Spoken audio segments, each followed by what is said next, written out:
Next, on Images Imágenes, meet New Jersey's first Hispanic State Assemblywoman.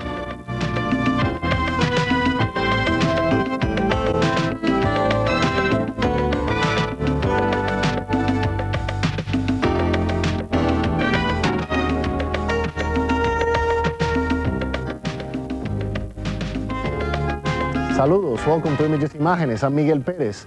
When she came to New Jersey with her children less than 4 years ago, she became a welfare mother. But Nilsa Cruz Perez has come a long way.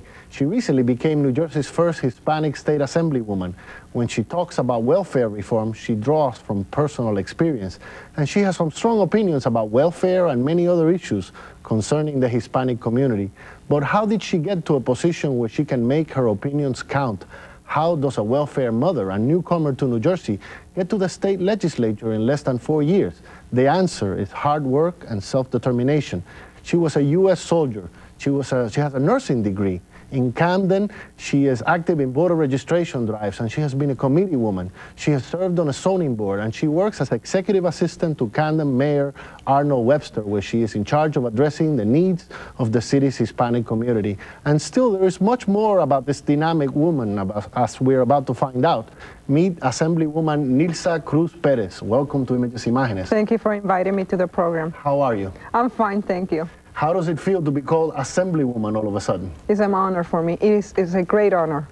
The appointment, did it take you by surprise? How do you feel about this appointment and the reaction that you've received, especially from your people, from the Latino community? They're thrilled. They're very happy that this is happening.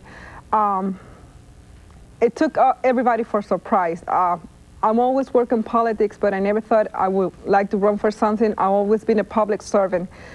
But I never thought I can run for an office. And when they offered me the position, I had my second thoughts. But my friend, like I told you in the newspaper, my friend Peggy Anasu called me and told me, you have to do this for our people.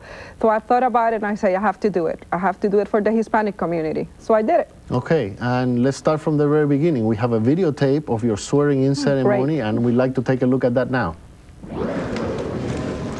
And repeat after me. I, and state your name. Nilsa Cruz Perez. Do solemnly swear. Do solemnly swear. That I will support. That I will support. The Constitution of the United States. The Constitution of the United States. And the Constitution. And the Constitution. Of the State of New Jersey. Of the State of New Jersey. And that I will faithfully. That I will faithfully. Discharge the duties. Discharge the duty. Of a member. Of the member. Of the General Assembly. Of the General Assembly. According to the best of my ability. According to the best of my ability. Congratulations. Thank you.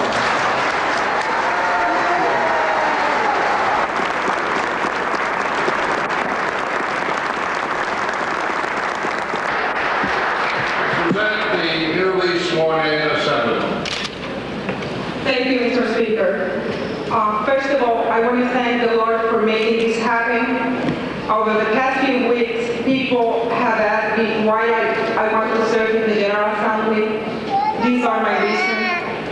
My children and all the children in New Jersey to live a safe life, to be properly educated and fulfill their dreams and aspirations. I want to work with everybody in this chamber to ensure that dreams become a reality. I know that with your help and guidance, we can work together to make New Jersey a great place to live. Thank you, and God bless all of you. Very emotional moment for you, I'm sure. It was. This is the first time you see that? No, I saw a friend of mine was videotaping and he showed it to me at the house. Okay, so I have the clip. You've dealt with this before. Yes.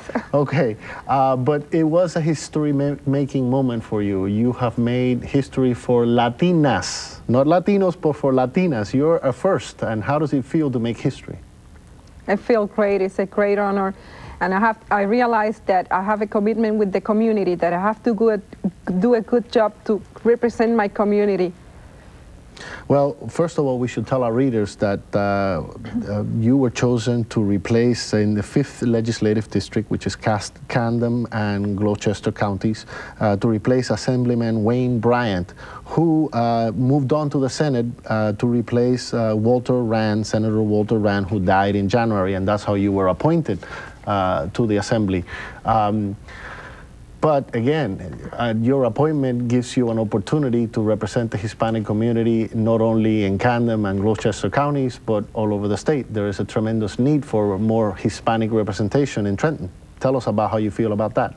It's a big commitment for me and Rudy Garcia, which is another Hispanic. It's only 2 Hispanic in the state assembly, which is Rudy and myself. And it's a big commitment for us because we not only represent the district we came from, we represent the entire state, the Hispanic in the entire state. Mm-hmm. And if we were to go by population, there's 120 members in the legislature. If we wanted to give Latinos adequate representation, Latinos are 10% of the state population, we would be talking about 12 legislators. So you carry a heavy weight on your shoulders. It is a heavy weight. We need more Hispanic representation in the state assembly. And because as a result of your appointment, you are planning, of course, on running for election. When are you due for election now? In November. I will be running in November for re-election. In April 12th, I'm going to submit the petitions together with Wayne Bryan and Joe Roberts, and I'm running in November. It's lot permits. So, although you said that you are a public servant, you decided that you would try politics after all. Well, I studied political science back in college in Puerto Rico. That's my major, political science. So I always liked politics. I never thought I was going to run for an office, like I said before, but that's what the Lord wanted me to be, and it's the way I can help people, that's what I'm going to do. Well, let's go back to when you came to New Jersey, and we're talking about less than 4 years ago. It'll be 4 years this coming fall that you've been in Jersey, right? To live in New Jersey, yes. In 1981, I was here in New Jersey taking basic training. Because you were in the U.S. Army? Yes. So I took my basic training in Fort Dix, New Jersey. But then I left New Jersey and went to Germany, and I was stationed in Germany for 6 years. And then I was in Texas for 5, and then I came to New Jersey in 1991. Okay, and when you came to New Jersey, you ended up with your 3 children, you ended up in welfare. At least for a brief time, you were on welfare. I was on welfare. I came here to this country with my kids and 3 luggage to my sister's house. And I went to the welfare's office and I applied for welfare. And I told my social worker, I'm only going to be on welfare for a little while because it's supposed to be a helping hand. We're showing on the screen a picture that appeared in the Bergen Record with a story I wrote about you, with you of your children and your children. How do they feel about your newfound celebrity? They realize their mommy's going to be very busy, but they're very excited, and I think they're enjoying this very much. They go with me to many meetings. I take them with me to many meetings, and they like it. They really think I'm doing something great for the entire state. Tell us the anecdote, the interesting story about what happened to you when you went to the welfare office and you told the woman that you wouldn't be on welfare for very long. Her face, she had a face like, yeah, right, I heard that before. And she told me, yeah, okay. I told her, I'm only going to be here until I find a job, and I'm already looking for a job. And she just gave me this look like, yeah, right, I heard that before. So 3 weeks later, I come back to the office, and I asked to see my social worker. And when she saw me, she said, yes, what can I do for you? You haven't received your money yet? And I told her, no, I came to tell you that I have a job, and I don't need the services anymore. You had received the grand total of only 1 check by that point. Yes. And then you got off welfare. I got off welfare, yes. And where did you go from there? When you found your first job in New Jersey, what did you do? I was working in Cooper's Ferry Development Association, a quasi nonprofit organization who oversees the development of the waterfront in Camden. And I was there with them for 3 years. And then after that, I went to the mayor's office to work as the mayor's assistant. And because of your experience with welfare, and because you are a single mother and you understand, I suppose you understand a lot better than most, what single mothers on welfare go through, what can you tell us about that experience? And what can you tell us about this current movement around the country to reform welfare? Welfare should be, as a mother, fortunately, I had an education before I came in welfare. Many mothers doesn't have the education, but welfare is supposed to be a helping hand, no lifestyle. So I encourage all the women to please take training so they can go to work, because they will feel better about themselves if they do that. So they shouldn't fall into this rut of living off welfare. They should use it as a helping hand. Is that what you mean? That's what I'm saying. It should be a helping hand to get you on your feet, but you should try to improve yourself. You're supposed to, go take the classes you need to take. If you need English, go take English, and then get into a job training programs. They have job training programs. They have REACH programs that will help people to improve themselves. There are many different formulas being considered nowadays on dealing with welfare. One would take many of services away from welfare mothers. Do you believe that that's the answer, or do you believe training is the answer? Training is the answer. We should not deny the rights to help somebody. The kids need a roof and food, and we should not take that away from the kids. That's very unfair. But we should train the parents to become better persons and to provide better for their families. Mm-hmm. The Republicans, especially you're on the other side of your aisle, you're a Democrat, believe that with the contract with America and so forth, this current movement, believe that taking welfare away from, for example, from mothers who have additional children, this is the law of New Jersey right now, and it really punishes the children because they had nothing to do with it. They came into this world without notice, let's say, and how do you feel about that? I mean, do you really feel that that's going to solve the problem? That's actually going to deter women from having less children, or is it a question of changing that mentality of getting into that rut of welfare and having them get out and look for a job and train themselves with a career?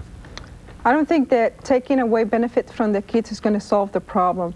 If women are going to have 6 children, they're going to have six children no matter what. We should not punish the kids. They should not be, have to pay for what their parents are doing. We should train the parents, teach them to improve their life so they can help the family, but we should not take the benefit away from the children. That's very unfair to me. Mm-hmm. And what can you tell me from your own personal experience? How did you grow up? You grew up in Puerto Rico. Tell me about that. Well, I was born and raised in Puerto Rico. I have a wonderful family. My father, my mother, and my younger sister still living in Puerto Rico. They were great. I come from a very Catholic family. My father managed to send everybody to college, and they provide me with a wonderful education and a wonderful belief. They taught me that everybody is the same. We should treat everybody with love and care. And I appreciate my parents for telling me, teaching me that we have to be fair to everybody. I guess that's why I have so many friends, because I don't see any color, I don't see any race. For me, everybody's the same. Mm-hmm. And that upbringing, you think, created a mentality in you that you would be self-determined to find a job? Do you think that had anything to do with your being an assemblywoman right now? I mean, coming from welfare to the state assembly in less than 4 years, does that come from home?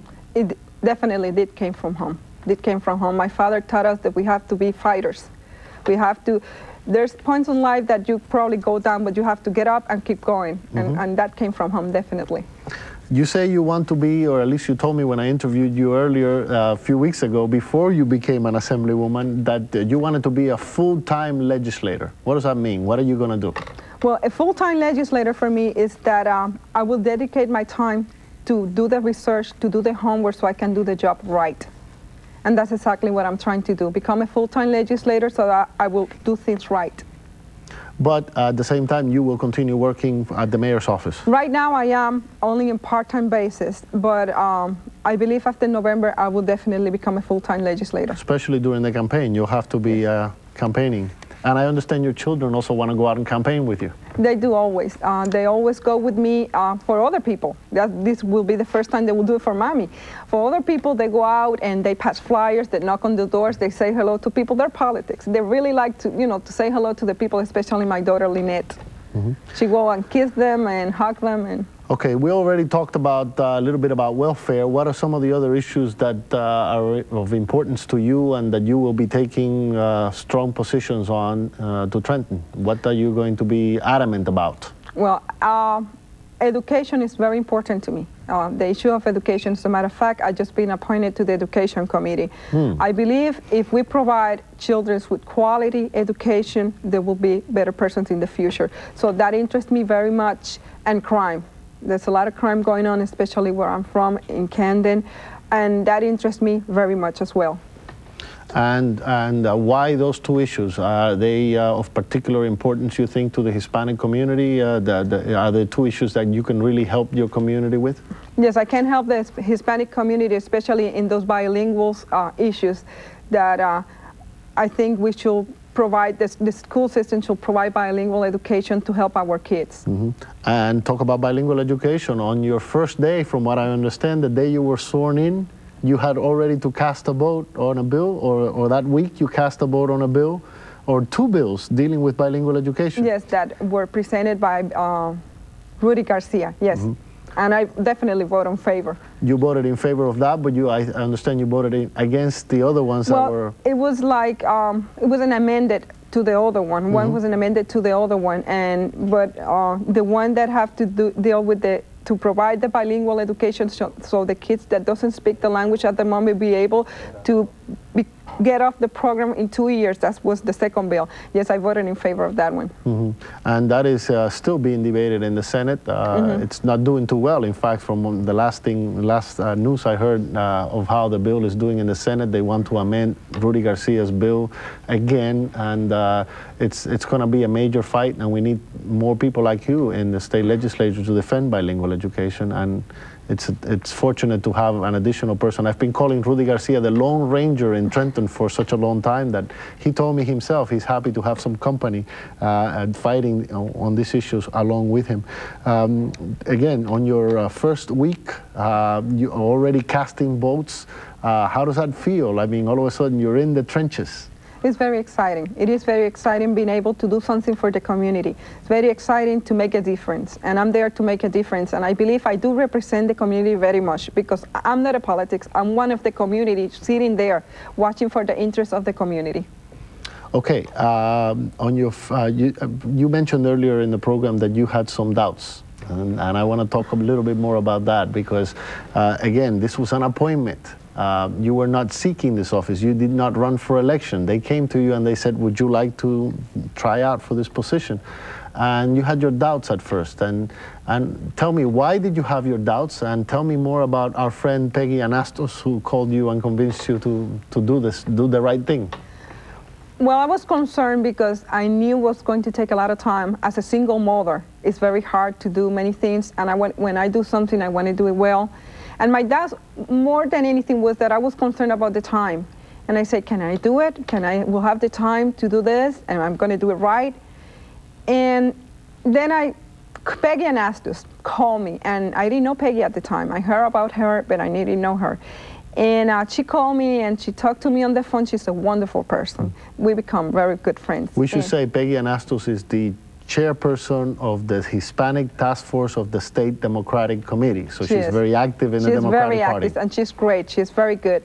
And she called me at the right time, because it was at the time that I was like, maybe I should not take it, maybe it's going to take too much time, but maybe should I do it? And she called me and said, you have to do it, Nilsa, because if you don't do it, our community will never forget you, that we had the chance to have another Hispanic and you didn't take the opportunity.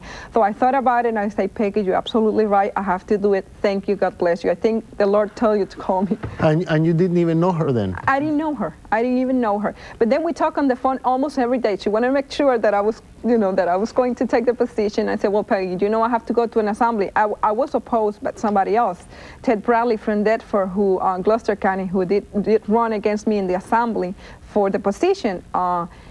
But I won those elections that the city committee go out and vote. I won that, and me and Peggy became very good friends. And she was on my sworn-in. She was holding the Bibles with my kids. Yeah, we saw her in that picture. So, she's a woman who was standing next to your kids in the swearing-in ceremony. Again,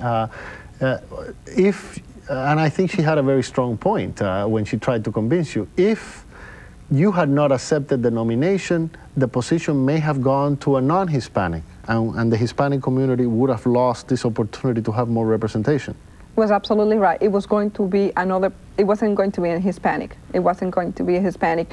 I believe maybe this other person, Ted Bradley from Deptford, would have the opportunity to become an assemblyman. Now, you have been very active since you came to New Jersey in the Democratic Party, because from what I understand, you were out campaigning for former Governor Florio. Yes, I was. When you got into a little incident that I found out about when I was looking up at the Bergen Record, I was looking up back copies of articles, and I found out that when the Governor Whitman came to Camden, there was a little scuffle. Because a supporter of Governor Whitman came to you when you were campaigning for Florio and and took a sign away from you and shoved your daughter? Is that what happened? Tell us about that. Well, I admire the woman. And, you admire Governor Whitman? Governor Whitman, yes, I do admire her very much. What happened is, with my assignment, I'm a faithful Democrat. I'm always will be a Democrat, and I'm holding a sign that says, "We love Florio." And my daughter was in front of me, and this Whitman supporter didn't want Whitman to see the poster, so he got upset, and he approached me, throw my daughter on the floor so he can get to my poster. But by the time I realized all this was happening, the police had thrown the man on the car, and he got arrested. It was a very unfortunate incident, because I didn't mean anybody to get that upset about me holding a sign saying "We love Florio." Mm-hmm. But again, it proves that you're a very faithful Democrat. I am a very faithful Democrat. You got it. And believe it or not, I was recently at a luncheon where Governor Whitman was the keynote speaker at the Aspira luncheon in Newark. And when she spoke, she mentioned how wonderful it is to have another Hispanic woman in the state assembly. So she obviously is very much aware of you, and maybe she's not aware until now about that incident, but she is very much aware of the achievement, your accomplishment, and that's also very important. There's a mutual admiration society there, although you are on different sides of the aisle. She's a Republican and you're a Democrat. In the past, let's talk about a little history here. In the past, there have been 4 other state assembly Hispanic not only assembly, so there's been 1 or 2 senators also. I know Robert Menendez was a senator, but in legislature there have been 5 Hispanic men. You again are making history because you are the first Hispanic woman. What does that mean in terms of opening the door for other Latinas to coming into positions of power? There's a lot of women that are very competent for the positions. What this means is I just opened the door for them to come in. We have very competent people that we can bring aboard. I just like to tell them, please don't hesitate to come aboard. We need all the help we can get. And I know of a lot of women, different councilwomen, through the entire state that can become assemblywoman or congresswoman. So we don't have to be afraid. We just have to decide that we want to do it, and we have to do it. Mm-hmm. And what kind of support are you getting from other women, Latinas who are activists throughout the state? It's amazing. I've been receiving calls from every single town from north to south. It's very exciting, because a lot of people are calling me. They invited me to their town.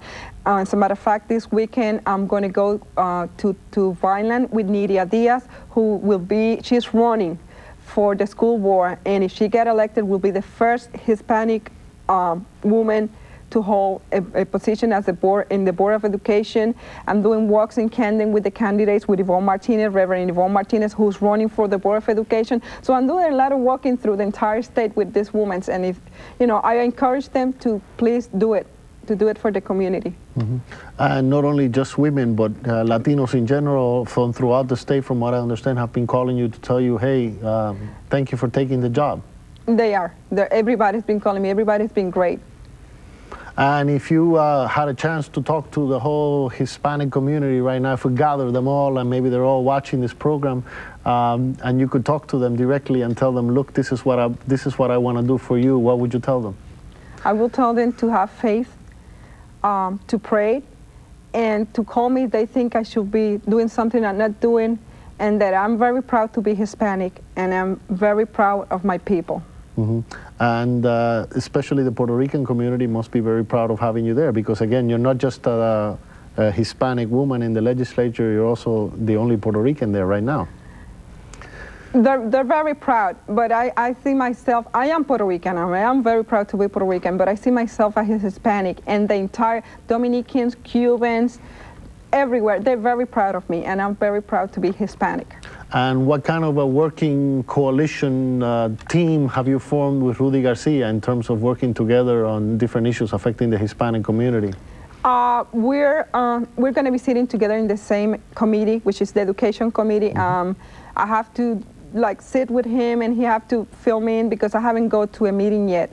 But I will be learning from Rudy what is going on in the education, and then when other issues affect the community, I guess we will get together and discuss the issues. Now, you have relatives who are in politics in Camden. Yes. Tell me about them. Okay, that's why I came to Camden, to New Jersey. Because you have a sister there. My sister, her husband is Councilman Israel Nieves. He's also the president of the Alliance Political Effort, which Alliance does is it was the lack of representation in Camden. Even though we have 35% of the population in Camden is Hispanic, it was a lack of representation in government.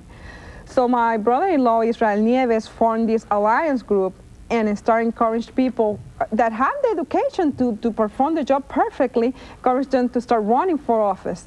And he did. We have now 4 members in the Board of Education thanks to Alliance. We have 2 councilmen thanks to Alliance, and now myself in the Assembly thanks to Alliance. So he's doing a very excellent job in terms of getting people involved in politics. Mm-hmm. And I live on the north end of the state, and we've always wondered, with such a large Hispanic population in Camden, why this wasn't happening before, and it's obviously because there was a lack of organization that you have now. Yes. There were many people that were trying to do a good job, like Jose Delgado, who ran and almost won for mayor. But it wasn't enough. We had to, come in and work together, and that's what I want to tell them. We got to work together. We have the people who can do the job right, but we have to work together to make that possible. Mm-hmm. Well, we wish you all the best. We know that you're going to do well because of your enthusiasm, your self-determination, your achievements so far in life, from the U.S. Army, from Puerto Rico. You went from Puerto Rico to the U.S. Army, right? Yes, I did. And that's how you eventually ended up in the States. But again, we wish you well. We know you will be doing a great job for the Hispanic community. We're very proud of having a Latina in your position right now, and I think that Latinos should feel proud of you. And at Images Imágenes, we're proud of having had the opportunity to have you here. I'm Miguel Perez. Thank you for being here. Thank you for inviting me to the show. My pleasure. I am Miguel Perez, and I'll see you next week on another edition of Images Imágenes. Hasta pronto.